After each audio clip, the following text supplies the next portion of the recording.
March 11, 2011, Japan is rocked by a massive 9.0 magnitude earthquake, the strongest in its recorded history. The quake triggers a towering tsunami, with waves reaching up to 40 meters high. The Fukushima Daiichi nuclear power plant, located on the coast, is directly in the tsunami's path. Seawater floods the facility, knocking out power and disabling the cooling systems. Without cooling, the nuclear reactors begin to overheat, setting the stage for a catastrophic meltdown. With no electricity, the plant's emergency cooling systems fail. Reactor cores, still generating immense heat, begin to boil away the remaining coolant.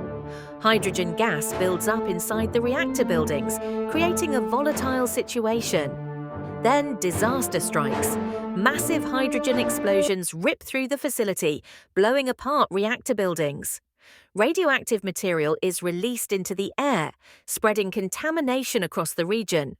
The Japanese government scrambles to evacuate residents, but the damage is already done.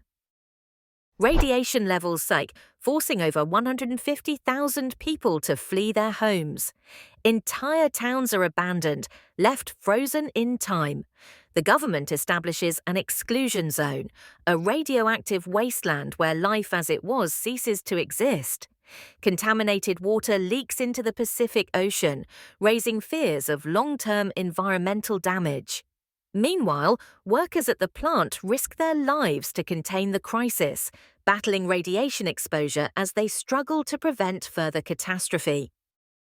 The Fukushima disaster reignites global fears about nuclear energy.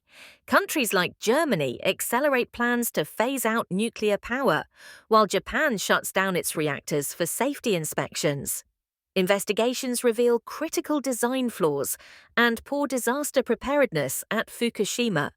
The plant was built too low, making it vulnerable to tsunamis. Backup generators were placed in flood-prone areas. Experts warn that similar disasters could happen elsewhere if lessons from Fukushima are ignored. More than a decade later, Fukushima remains a cautionary tale. Cleanup efforts continue, but full decontamination could take decades. The Japanese government plans to release treated radioactive water into the ocean, sparking international controversy. Some former residents return, but many refuse, fearing long-term health risks. The disaster reshaped Japan's energy policies and left an indelible mark on nuclear safety worldwide. Fukushima's legacy is a stark reminder of nature's power and human fallibility.